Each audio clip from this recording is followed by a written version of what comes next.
सुबह सूरज उगते ही मिट्ठू अपने पंख फड़फड़ाते हुए ऊंची डाल से नीचे झांकता और जोर से आवाज लगाता। अरे कालू, उठ जा दोस्त, आज बहुत अच्छे फल ढूंढने हैं। नीचे मोटी डाल पर सो रहा कालू अंगड़ाई लेते हुए उठता और हंसकर कहता, अरे मिट्ठू, तू तो सुबह सुबह ही तैयार हो जाता है। फिर दोनों साथ निकल पड़ते। मिट्ठू आसमान में उड़ते हुए दूर दूर तक देखता कि कहाँ कौन सा पेड़ फलों से लदा है। जैसे ही उसे कोई अच्छा पेड़ दिखता, वो नीचे आकर कालू को बताता। कालू, उधर देख, वो आम का पेड़ पूरा पका हुआ है। बस फिर क्या था, कालू एक छलांग में उस पेड़ पर चढ़ जाता और मीठे मीठे आम तोड़कर खाने लगता। वो हमेशा पहले मिट्ठू को खिलाता, फिर खुद खाता। दोनों दिन भर इसी तरह मस्ती करते, कभी जामुन खाते, कभी केले, कभी अमरूद। कभी कभी तो बस खेलते ही रहते, पेड़ों से कूदना, एक डाल से दूसरी डाल पर जाना और एक दूसरे को चिढ़ाना। दिन भर की मस्ती के बाद जब सूरज ढलने लगता और आसमान लाल और नारंगी रंगों से भर जाता, तब दोनों अपने घर लौट आते। उनका घर एक बहुत बड़ा और पुराना बरगद का पेड़ था। उस पेड़ की जड़ें जमीन में गहराई तक फैली थीं और उसकी शाखाएं चारों तरफ फैली हुई थीं। मिट्ठू ऊंची डाल पर बैठता, जहां से वो पूरे जंगल पर नजर रख सकता था। वहीं कालू नीचे की मजबूत डाल पर आराम करता।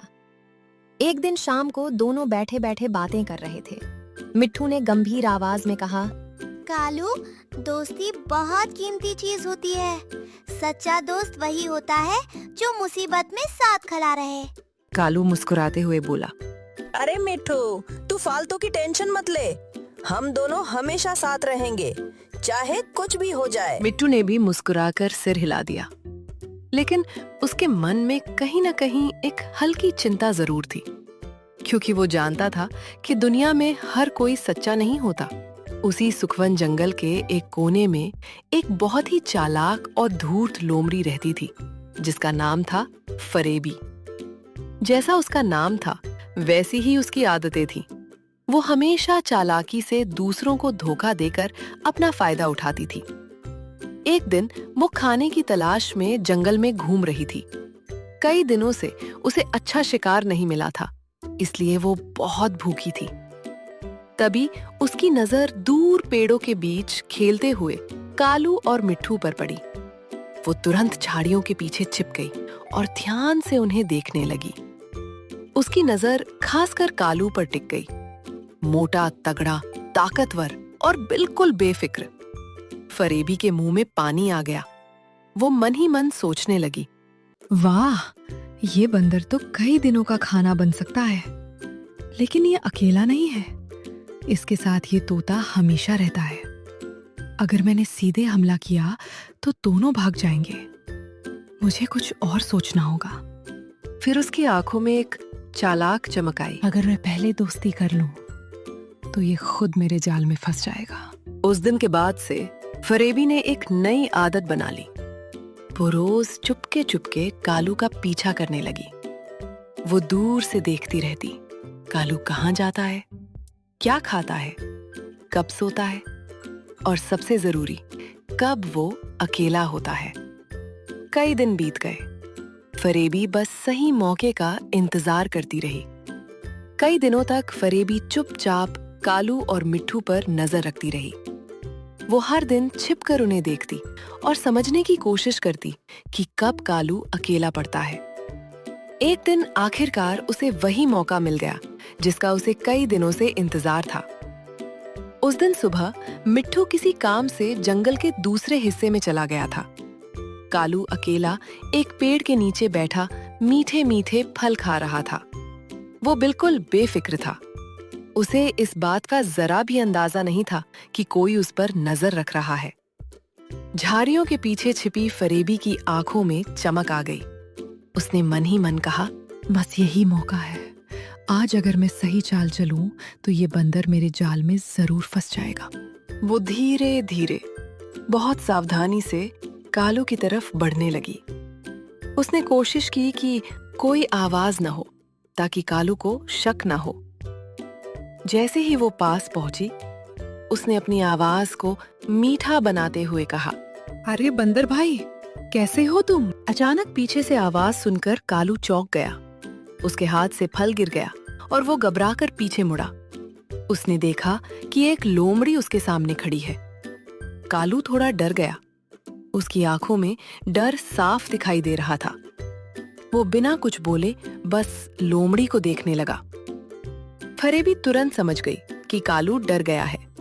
उसने तुरंत अपने चेहरे के हाव भाव बदल लिए और बहुत ही नर्म आवाज में बोली, अरे अरे, डरने की कोई बात नहीं है दोस्त, मैं तुम्हें कोई नुकसान नहीं पहुंचाऊंगी। कालू ने थोड़ी हिम्मत जुटाई और पूछा, तुम कौन हो और मुझे दोस्त क्यों कह रही हो? मैं तो तुम्हें जानता भी नहीं। फरेबी ने गहरी सांस ली और दुखी होने का नाटक करते हुए बोली, सही कहा तुमने, तुम मुझे नहीं जानते, लेकिन क्या दोस्ती करने के लिए पहले से जान पहचान होना जरूरी है? कालू थोड़ा उलझ गया।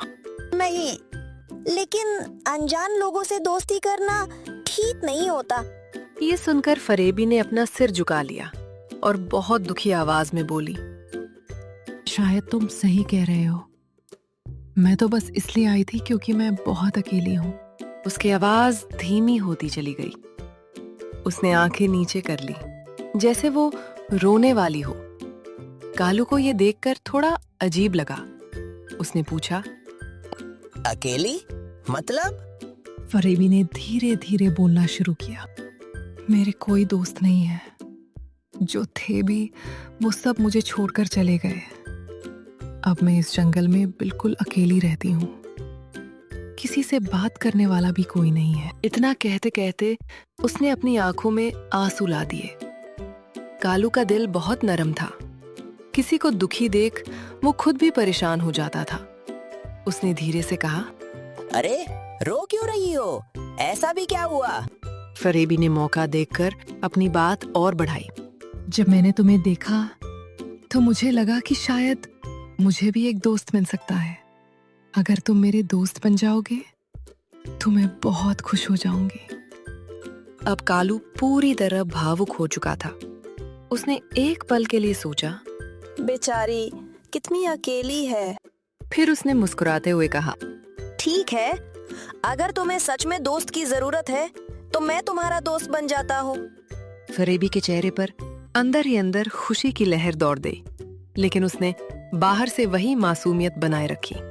सच में तुम मेरे दोस्त बनोगे?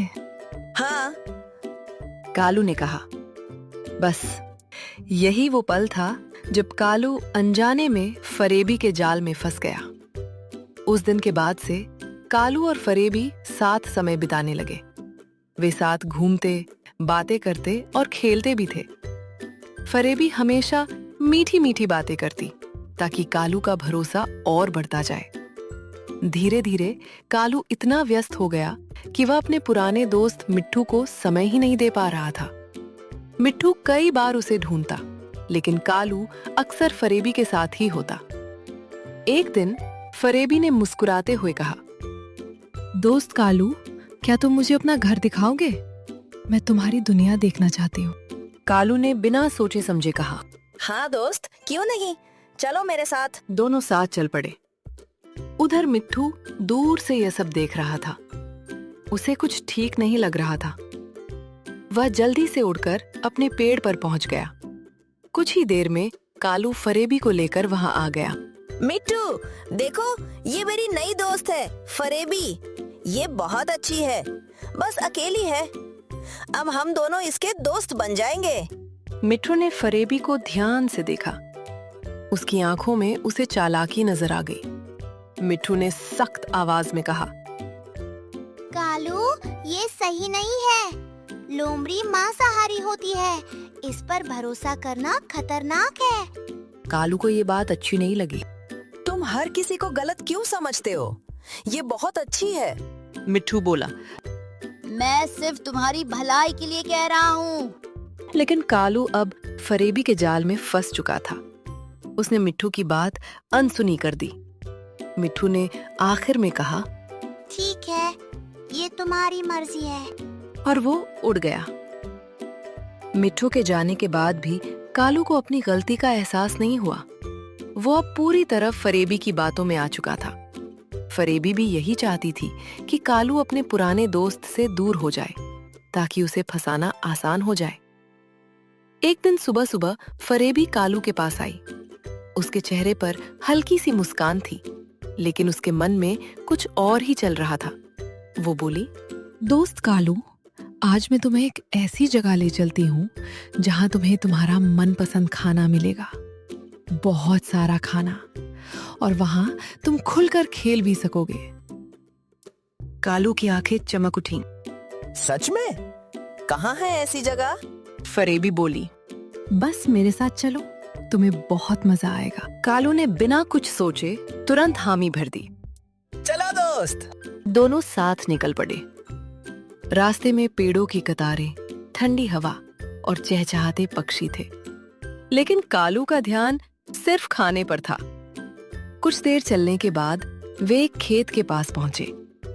वहां चारों तरफ लंबे लंबे केले के पेड़ लगे हुए थे। पेड़ों पर पके हुए पीले केले लटक रहे थे। कालू की खुशी का ठिकाना नहीं रहा। वह उछल कूद करने लगा।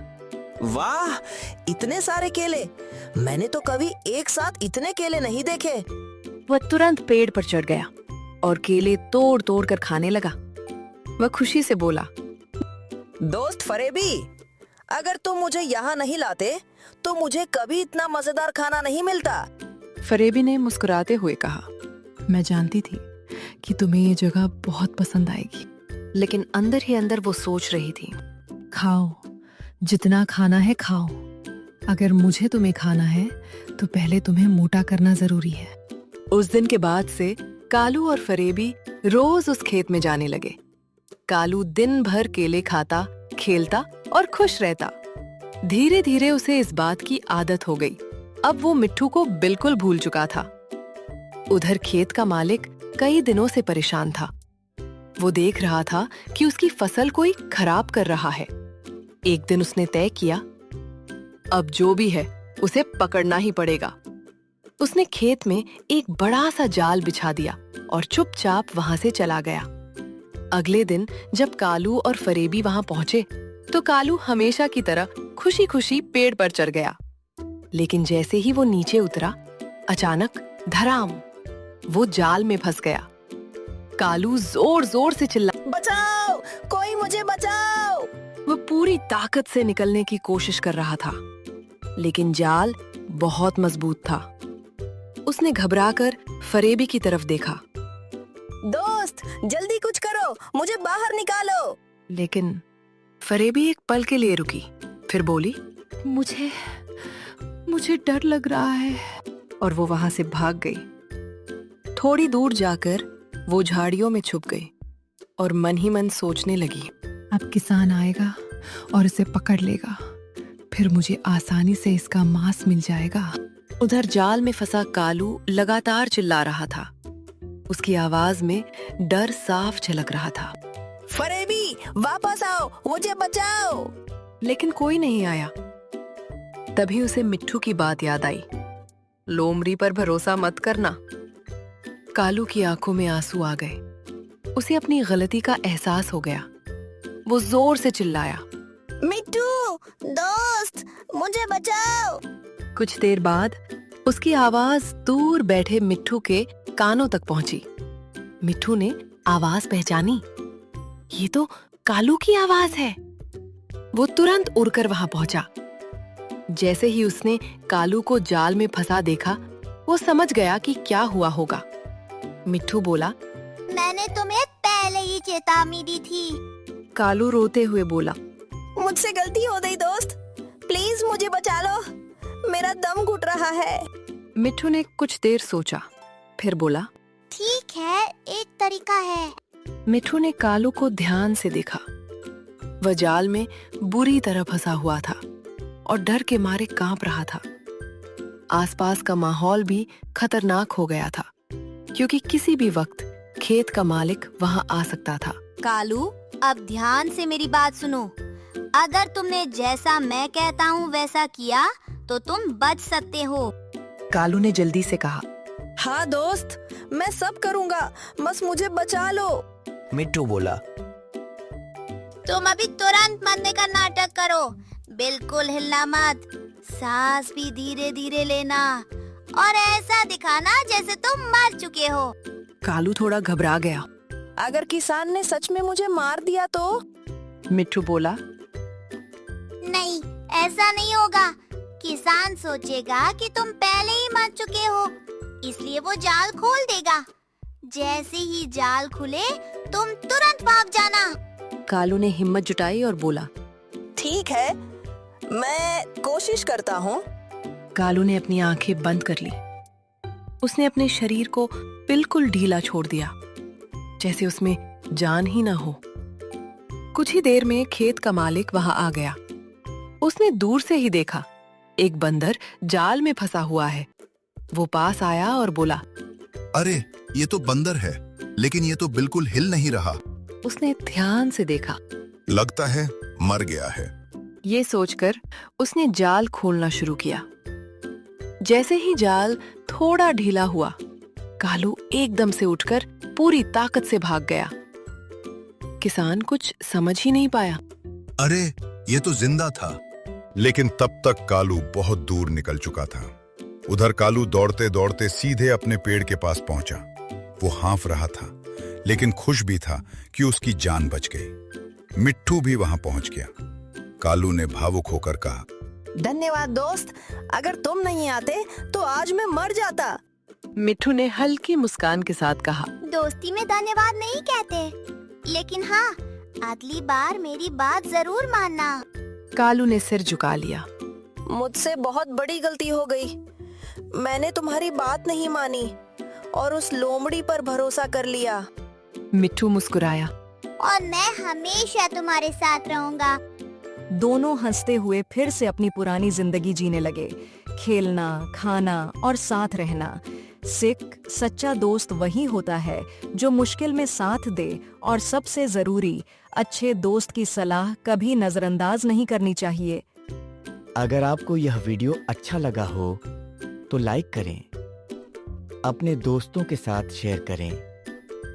ऐसी ही मज़ेदार कार्टून वीडियो देखने के लिए हमारे चैनल गौरव टून्स को सब्सक्राइब जरूर करें।